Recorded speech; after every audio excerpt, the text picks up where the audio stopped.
প্রথমে একটা কথা বলতে চাই, আগামী 12 তারিখে যে সংসদ অধিবেশনটা হতে যাচ্ছে, যাওয়ার আগে তারা সংসদ সদস্য হিসেবে ওথ নিছে, শপথ। ইতিমধ্যে মন্ত্রী হিসেবেও শপথ নিয়ে নিছেন, কিন্তু তাদেরকে যখন আমন্ত্রণ জানানো হইল তখন সেখানে দুটো শর্তের কথা বলা হইল এবং সেটা মেনে তারা ওখানে গেল। এবং যাওয়ার পর একটা শপথ যখন নিলেন না, তখন তো আপনাকে যে আমন্ত্রণ জানালেন তার শপথের যে শর্ত ভঙ্গ করলেন।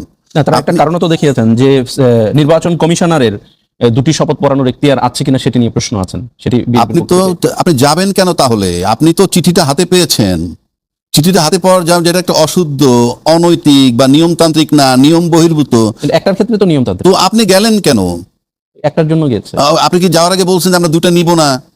আপনি দুটা লিখছেন কেন? এগুলো তো আপনি আগে করবেন। আচ্ছা, করেন নাই, ভালো কথা। আপনি যেটা করছেন, শপথ নিছেন কি হিসাবে? সংসদ সদস্য হিসাবে। আপনি কিভাবে সংসদ সদস্য হয়েছেন? কোন আইনে সংসদ সদস্য হয়েছে? কোন সংবিধান মোতাবেক? বিদ্যমান সংবিধান মোতাবেক। কিভাবে? 29 সালে হওয়ার কথা। 29 সালে দরকার নাই তো আমার। এই সংবিধানটা আমার হাতে। এইটা বাংলাদেশের যে কোনো লোক বুঝবে। এটা কঠিন কিছু নাই। এই সংবিধানের 123 অনুচ্ছেদে বলা আছে, সংসদ যদি কোনো কারণে ভেঙে যায়, ভেঙে যাওয়ার পরবর্তী 90 দিনের মধ্যে নির্বাচন দিতে হবে। তাহলে সংসদ ভাঙলো 8ই অগাস্ট, যেদিন ওত নিল ইউনূস সাহেব, সেই দিন থেকে সংসদ নাই। সেই মোতাবেক 7ই নভেম্বর 2024-এর মধ্যে নির্বাচন হওয়ার কথা, এই বই মোতাবেক। আপনি কি সেই মোতাবেক নির্বাচন হয়েছে? হয়নি। হয় নাই। এটার ভিতরে আছে অন্তর্বর্তীকালীন সরকারের কথা বলা আছে? না, বলা নাই। যে নির্বাচন দিল যে সরকার, সে কি সংবিধানের সরকার? তাহলে এই সংবিধানের সরকার না, এই সংবিধানের বিধান মানলেন না, আপনি সংসদ হইয়া বলতেছেন এই সংবিধান মোতাবেক হইছেন, মানে কি? কিভাবে? এই সংবিধানে বলা আছে 90 দিনের মধ্যে নির্বাচন দিলে 7ই নভেম্বর নির্বাচন 2024-এ হওয়ার কথা। সংবিধান যেভাবে জনগণের সরাসরি প্রত্যক্ষ ভোটে নির্বাচিত হওয়ার যে বিধানটি আছে, সেই বিধানে তারা নির্বাচিত হয়েছেন। জনগণের প্রত্যক্ষ ভোটে নির্বাচন দিচ্ছে নির্বাচন কমিশন। কোন সংবিধানের আলোকে? এবারে নির্বাচন কমিশনও তো বলেন নাই যে এই সংবিধানের 123 অনুচ্ছেদ মোতাবেক নির্বাচনী তফসিল ঘোষণা করছি। যদি দেখাইতে পারেন, আমি চ্যালেঞ্জ করলাম। ওনারা শুধু নির্বাচনী তফসিল দিচ্ছেন। ওনাকে তো বলতে হবে যে এই সংবিধানের 123 অনুচ্ছেদ মোতাবেক আমি নির্বাচনী তফসিল ঘোষণা করছি। আপনি করেন নাই সেটা, বা যে ধারায় আছে আপনি করেন নাই। এটা তো বিশেষ ব্যবস্থা ছিল, বিশেষ প্রয়োজনে। বিশেষ প্রয়োজনে বিশেষ সংবিধানে হয়েছে। বিশেষ প্রয়োজনে তো এই সংবিধান না। আবার এটাকে বলা হয় 72 সালের সংবিধান।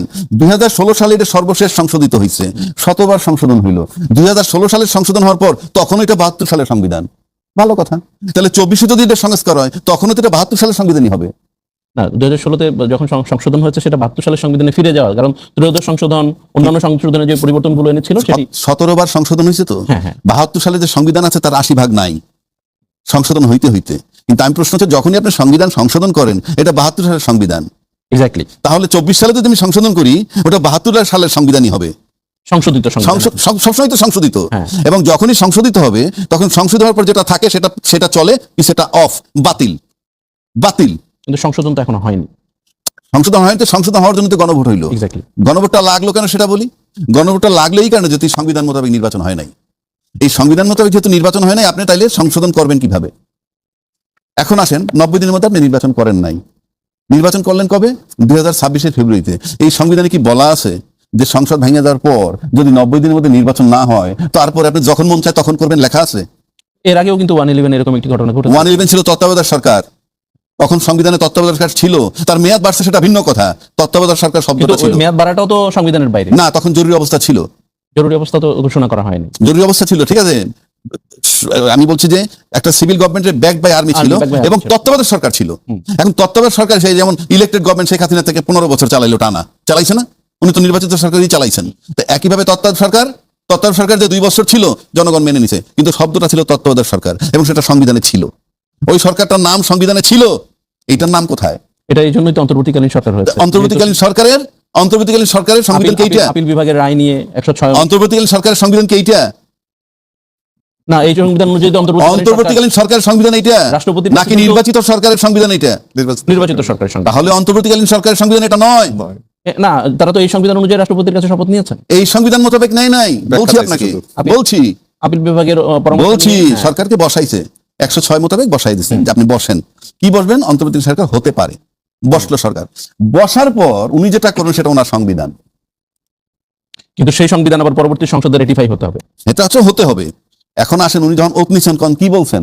উনি কি বলছেন, আমি 72 সালের সংবিধান রক্ষায় আমি প্রধানমন্ত্রী হিসাবে শপথ নিচ্ছি, নাকি আমি অন্তর্বর্তীকালীন সরকারের প্রধান উপদেষ্টা হিসাবে শপথ নিচ্ছি? অন্তর্বর্তীকালীন সরকারের প্রধান আমি তো উপদেষ্টা প্রধানমন্ত্রী হিসাবে নেই নাই। কিন্তু সেই শপথে কিন্তু এই সংবিধান রক্ষার কথা বলা, সেই শপথে বলছে আমি সংবিধান রক্ষা করব।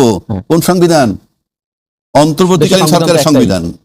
অন্তর্বর্তীকালীন সরকারের কোনো সংবিধান আছে? ইয়েস, এটা আমার মাথায়, এটা ইউনূস সাহেবের মাথায়। এই জন্য উনি যা বলছে তাই মানতে হয়েছে। 2026 সালে উনি মানতে হয়েছে। পারছে কোন রাজনীতিবিদ চ্যালেঞ্জ করতে? আপনি 3 মাসের মধ্যে নির্বাচন যান গিয়ে কি তো বলেন নাই কেন? আপনি হাসতে হাসতে সংবিধান মানবেন না, আবার আপনি বিনা কারণে বলবেন আপনি সংবিধান মোতাবেক নির্বাচন হয়েছে। এটা কি তামাশা? এটা তো রাষ্ট্র। কোন রাজনীতির কার সিনায় বল ছিল বলার যে আপনি গেট লস্ট, আপনি 3 মাসের মধ্যে নির্বাচন না দিয়ে আপনি থাকতে পারবেন না? বলতে পারছে কেউ? 8 মাস ঘুরছেন কেন তার পিছে? তার কোনো রাজনৈতিক শক্তি নাই, কিচ্ছু নাই, প্রশাসন তার কোঅপারেট করে নাই, আপনার রাজনীতিবিদরা কোঅপারেট করেন নাই, 200 রকমের আন্দোলন করছেন, এখন আপনার নির্বাচিত হয়ে আসছেন, এখন কোনো আন্দোলন নাই এই দেশে। ওই আন্দোলনগুলো কারা করছিল? আপনারাই করাইছেন। তাহলে এখন রাজনৈতিক দলগুলো তো তারা কি করেছে? এখন আন্দোলন নাই কেন? ইউনূস সাহেব আসলো, তার কাছে এত দাবি দেওয়া নিয়ে আসলো, শত শত আন্দোলন, ডাক্তাররা আসে, শিক্ষকরা আসে, আসছে না সবাই? এখন আসেন না কেন? 17 বছর তারা আসলে দাবি নিয়ে কথা বলতে পারেননি। এখন পারেন না, এখন তো নির্বাচিত সরকার, এখনো বলেন না কেন? অন্তর্বর্তীকালীন সরকার তো অনেক দাবি মেনে নিয়েছেন। অন্তর্বর্তীকালীন সরকার এত দাবি করলেন, নির্বাচিত সরকারের কাছে করতেছেন না কেন? কারণটা কি? ডিস্টারবেন্স। অন্তর্বর্তী সরকারকে আপনি ডিস্টার্ব করেছেন, এবং কোন সাধারণ লোক, দলীয় লোক ছাড়া কেউ আন্দোলনে যায় না। আপনি দেখেন শিক্ষক, ডাক্তার, ওনারা কি আসলে দলীয় লোক? কোনো না কোনো দলীয় ব্যানারে আরো ডাক্তার আছে, নিরীহ ডাক্তার যায় না, চাঁদাবাজি করে, যেই করুক, ছাত্ররা গেছে, যারাই করুক, তারা একটা ইনকিলাব মঞ্চ গেছে, ওই ইনকিলাব মঞ্চ গেছে। তার মানে কি? একটা গ্রুপ, একটা দল, একটা ইন্ডিভিজুয়াল ঘরে বসে সে যায় না, কখনো একটা ইন্ডিভিজুয়াল যায় না। সেটা তো হয় না। সেটাই তো বলছি। তাহলে কোনো না কোনো দল, তাহলে এই দলগুলো পাঠাইছে। এবার আসেন, তাহলে আপনি সংবিধান মোতাবেক নির্বাচন হয় নাই, এই সংবিধান মোতাবেক নির্বাচন হয় নাই, তাহলে আপনি সংবিধানের 72 অনুচ্ছেদ মোতাবেক 30 দিনের মধ্যে যে ডাকলেন, সেটাও এই সংবিধানে লেখা আছে। এই সংবিধানে লেখা আছে তো, এই সংবিধান মোতাবেক যে আপনি ডাকবেন, নির্বাচন যদি এই সংবিধান মোতাবেক না হয়, আপনি ডাকার কি? আপনি নির্বাচন করবেন আপনার মন মতো, দিন তারিখক্ষণ আপনারা বানাই নিবেন, আবার আইসা ঢুকবেন সংবিধানে। দেখান না এই সংবিধানে কোথায় আছে 2026 সালের ফেব্রুয়ারিতে নির্বাচন হইতে পারে? কোথায় আছে দেখান আমারে। আমরা এত তো আইনস্টাইন হইতে হবে না। সংসদ ভেঙে যাওয়ার 90 দিনের মধ্যে পড়বে। এরপর যদি কোনো বিশেষ কারণে না হয়, সেই কারণ তো ঘটে নাই, যে প্রাকৃতিক দুর্যোগ বা কিছু, তাহলে আরো 90 দিন পাইতেন, সেগুলা ঘটে নাই। রাজনৈতিক দলের কোনো শক্তি তো আমি নাই দেখি। ইউনূস সাহেবের সামনে সব ছিল জিরো, তারা আদায় করতে পারেন নাই। আপনি এখন তখন তো একটা সংকটকালীন সময়, আপনি পারবেন না। কথাটা আপনি বুঝেন, আপনি সংবিধান, যেই সংবিধানের ভায়োলেট করে সেই সংবিধান কালকে সকালে 12 তারিখ দিয়ে আপনি ঢুকবেন পার্লামেন্টে, আপনি কিভাবে ঢুকবেন? এই ঢোকার ভায়োলেট হয়েছে বলে কি সব সময় এটাকে ভায়োলেট করে যেতে হবে? এবং এইটা ঢোকার জন্য ভায়োলেট না, তো আপনি অনিয়ম, বেআইনি ভাবে পার্লামেন্টে ঢুকবেন কালকে, এই সংবিধান মোতাবেক না। সেজন্য আপনি দুইটা ওত নিয়ে আপনি যদি সংবিধান সংস্কার পরিষদ হিসেবে কাজ করে, আপনি যেহেতু জনগণের ম্যান্ডেট দিছে, এটা কাজ করে আপনি ওপেন করে আপনি পার্লামেন্টে ঢুকবেন, এটাকে মোতাবেক সংশোধন করে। কেন? এবং এটার জন্য, এই যে গণভোটের জন্য, আজকে গণভোট জয়যুক্ত করছেন বাংলাদেশের জাতীয়তাবাদী শক্তি বিএনপির চেয়ারম্যান। উনি বলছেন ধানের শীষে যেভাবে ভোট দিবেন, ঠিক একইভাবে গণভোটে হাতে ভোট দিবেন। তার উপরে আস্থা রেখে, বিশ্বাস রেখে এই দেশের লোক ভোট দিয়েছে এবং হাকে জয়যুক্ত করছে। এবং সেই ভোট অনুযায়ী যদি সংস্কার না যান, জাতির কাছে আপনারা বিশ্বাসঘাতক হিসাবে প্রমাণিত হবেন। যাবেন না কেন? এই প্রশ্নটা কেন আসছে? কারণ আপনি এখনই বললেন, আপনি এখনই বললেন না, তারা একটা ব্যাখ্যাও দিয়েছেন যে আসলে নির্বাচন কমিশন এই দুইটা শপথ পড়াতে পারে কিনা, সেটি আইনি জটিলতা আছে। আমি তো সংবিধান মোতাবেক নাই। এখন সামনের সময়ে আপনি যেটা বললেন বিএনপি চেয়ারপারসন সরাসরি বলেছেন, হাবটে ধানের শীষে যেমন ভোট দিবেন, হাবটে ভোট দিবেন। তাহলে কাল 12 তারিখে যে সংসদটি বসবে, সেই সংসদে আলাদা করে সংবিধান সংস্কার পরিষদ গঠন করার সুযোগ কি নেই? ডেফিনেটলি আছে। সেজন্যই তো হাতে ভোট দিতে বলছে, এবং সেই মোতাবেক কাজ শুরু হবে 12 তারিখ। সেইভাবেই যাত্রা শুরু করতে হবে। যদি সেটা আপনি না করেন, আমি বলছি এই সংবিধানকে ভায়োলেট করে, বেআইনি ভাবে, অনৈতিক ভাবে, অন্যায় ভাবে আপনারা করবেন। যে যদি 12 তারিখ সংসদ যেটি বসবেন, সেখানে যদি সংবিধান সংস্কার পরিষদ করবার সুযোগ থাকে, এবং নিশ্চয়ই আছে, যদি থাকে, তাহলে শঙ্কাটা কেন? কারণ বিএনপির পক্ষ থেকে তো বলা হয়েছে যে আসলে নির্বাচন কমিশনের পক্ষে আসলে এই দুটি ওত পড়ানোর এখতিয়ার আছে কিনা, সেটি আইনি জটিলতা থাকতে পারে, সেটি দেখিয়ে তারা। তাহলে আমরা হতাশ হচ্ছি কেন? যেন এখনই আপনি যেটা বললেন যে আসল চেহারা সেদিনই কেন দেখে ফেললেন? ধন্যবাদ। আসলে বাস্তবতা হচ্ছে যে আমাদের আশঙ্কাটা এজন্য হয় যে নির্বাচন কমিশন একই দিনে গণভোট এবং জাতীয় সংসদ নির্বাচন আয়োজন করলেন। শপথের দিন তারা চিঠি দিয়ে দুইটা শপথের জন্য ডাকলেন। তারা তো অবশ্যই, যদি সংসদ সদস্য হিসাবে তারা ওত নিতে নেওয়ার মতো এখতিয়ার থাকে, তাহলে গণভোটের একই জায়গা থেকে, একই প্রতিষ্ঠান, এবং আমাদের স্পিকার ছিল না, বিভিন্ন আমাদের যে জটিলতাগুলো এড়িয়ে তো প্রধান নির্বাচন কমিশনার তিনি শপথ পড়িয়েছেন। এখন তিনি জাতীয় সংসদ সদস্য হিসাবে নেওয়াতে পারবেন, আর সংবিধানে নাই এই জায়গাটা নিয়ে আসছে। একটু আগে আমাদের রাজা কিভাবে খুব সুন্দরভাবে বললো যে এই যে সংবিধান, এই সংবিধানের আলোকে নির্বাচন হয় নাই, এই সংবিধানের আলোকে অন্তর্বর্তীকালীন সরকার হয় নাই, এবং যদি এই সংবিধান খোঁজা শুরু হয় তাহলে তো এই নির্বাচনই তো অবৈধ হিসাবে গণ্য হবে, কারণ তো এই সংবিধানে তো এই নির্বাচন নাই। 29 সালে না নির্বাচন হওয়ার কথা, এই যে বিশেষ যেভাবে হলো, এটা তো একটা বিশেষায়িত নির্বাচন হয়েছে। আজকে এই সংবিধানের দোহাই দেওয়া শুরু করলে এই দেশ সাংবিধানিক কিন্তু না একটা না, আমি যেটা বলতে চাচ্ছিলাম, আমি রাজাকি ভাইকেও বারবার বলছিলাম যে একটা না একটা সময় সংবিধানে তো ফিরতে হবে। এটা বিশেষ সময়ে বিশেষ পরিস্থিতিতে আমরা ছিলাম, কিন্তু সংবিধানে তো একটা সময় ফিরতে হবে। আপনাকে সংবিধানে ফেরার যে ওয়ে, এটাই তো হচ্ছে গণভোট, এটাই তো হচ্ছে গণভোটের রায়, এটাই তো হচ্ছে গণভোট, হচ্ছে যে গণভোটের যে ম্যান্ডেট আপনি পেয়েছেন, এই গণভোটের ম্যান্ডেটে আপনি এখন সংবিধান সংস্কার পরিষদের মেম্বার হবেন। আপনার সেখানে নির্ধারিত যে 180 দিনের মধ্যে আপনি এই সংস্কারগুলো করবেন, এরপরে আপনি নিয়মিত সংসদ সদস্য, সংসদ পার্লামেন্ট আপনি চালাবেন, দেশ ওভাবে চলবে। আপনি আসেন, এখন আমি যদি বলি যে বিএনপি প্রস্তাব করেছে যে বিরোধী শক্তিকে, বিশেষ করে 11 দলীয় ঐক্যকে, যে তারা ডেপুটি স্পিকার, এটা কিভাবে দিবে? সেটা তো জুলাই সনদ, যেটা জুলাই সনদে আছে। আপনি এভাবে তো জুলাই সনদ আপনি প্রয়োগ করতে পারবেন না। আপনি তো গণভোটের রায়কে আপনি উপেক্ষা করবেন। গণভোটের রায়ই তো আছে যে বিরোধী দল থেকে গণভোটের রায়টাকে আপনাকে প্রথম করতে হবে, আইনি বৈধতা দিতে হবে। আমাদের এখানে বক্তব্য তো হচ্ছে বৈধতা দেওয়া। আপনি জুলাইয়ের যে গণ আন্দোলন যেটা হলো, যেটাকে বিপ্লব বলি, এটাকে গণ অভ্যুত্থান বলি, এই যে গণ অভ্যুত্থান, এটা যদি জুলাই সনদ যদি এটা আইনি ভিত্তি রচিত না হয়, আইনি ভিত্তি যদি না থাকে, তাহলে তো এটা তো একটা অরাজকতা, এটা তো একটা সন্ত্রাস, এটা একটা রাষ্ট্রের বিরুদ্ধে যে একটা নৈরাজ্য হিসাবে প্রমাণিত। আইনি ভিত্তি দেওয়ার জন্য তো সংসদ বসতে হবে, আমরা এই জন্য সংসদ বসতে হবে না, তার আগে যদি এই জন্য গণপরিষদের বৈঠক হতে হবে, গণপরিষদের শপথ নিয়ে তারা গণপরিষদের মেম্বার হবেন, যারে বলে সংবিধান সংস্কার পরিষদ।